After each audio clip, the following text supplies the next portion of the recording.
السلام عليكم ورحمة الله وبركاته. أهلا بيكم من جديد. احنا معانا هنا شقة جديدة في مدينة المستقبل على طريق مصر الإسماعيلية. معانا المطبخ، هنعمل تعديل ان احنا هنضم البلكونة على المطبخ، هنشيل الحيطة الفاصلة بين البلكونة والمطبخ. لكل ملاك شقق مدينة المستقبل يتابعونا عشان هيشوفوا تعديلات مختلفة. معانا هنا الريسبشن، هنركب بورسلين على الأرضية مباشرة بدون تكسير السيراميك القديم، وتابعونا عشان هنقول لكم هنعمل ده ازاي.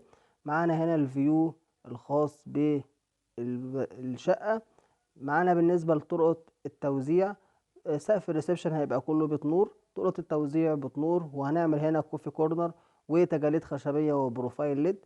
معانا الحمام، طبعا هنكسر السيراميك بالكامل وهنعدل السباكة وهنغير الكابينة شاور وهننقل مكان الحوض. بالنسبة للغرف هنركب أرضيات الغرف HDF والوزر فيوتك، والسقف هيبقى عبارة عن بيت نور. بالإضافة طبعا إن احنا هنعمل تعديلات في الكهرباء وهنزود وهنعمل تأسيس للشاشة والتكييف وكل حاجة. بالنسبة للدهانات هيبقى هنا شغل مودرن.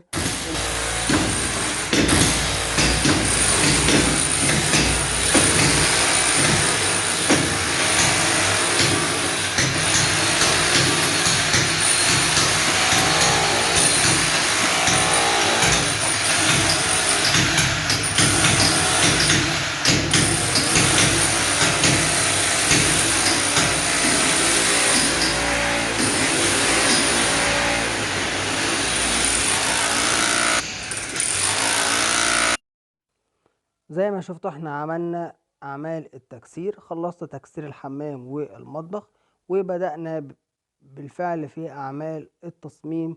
عملنا تصميم 3D للمطبخ عشان نقدر نحدد اماكن السباكة ونحدد اماكن الكهرباء. هنلاقي في صورة على اليمين بتوضح الجنب اللي على اليمين والجنب اللي في الوش اللي هو فوق سور البلكونة، وصورة على الشمال اللي هي جنب البار وفيها الحوض وغسالة اطباق وغسالة ملابس. وهنوريكم دلوقتي صور أوضح للمطبخ.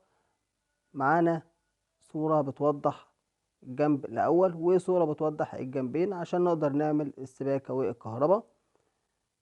دلوقتي هنوريكم شقة تم التعاقد عليها، دي كده لسه ما عملناش أي حاجة في الشقة في كومباوند الرحاب في أكتوبر. معانا الريسبشن ما شاء الله مساحته كويسة، هنعمل فيه شغل كويس جدا. الشقة دي احنا هنتابع فيها خطوات العمل مع بعض واحدة بواحدة. يعني احنا دلوقتي تعاقدنا على الشقة، هنقول لكم هنعمل ايه مباشرة بعد التعاقد. مجرد ما بنعمل التعاقد طبعا احنا شفنا الفيو بتاع الشقة، شكلها تحفة.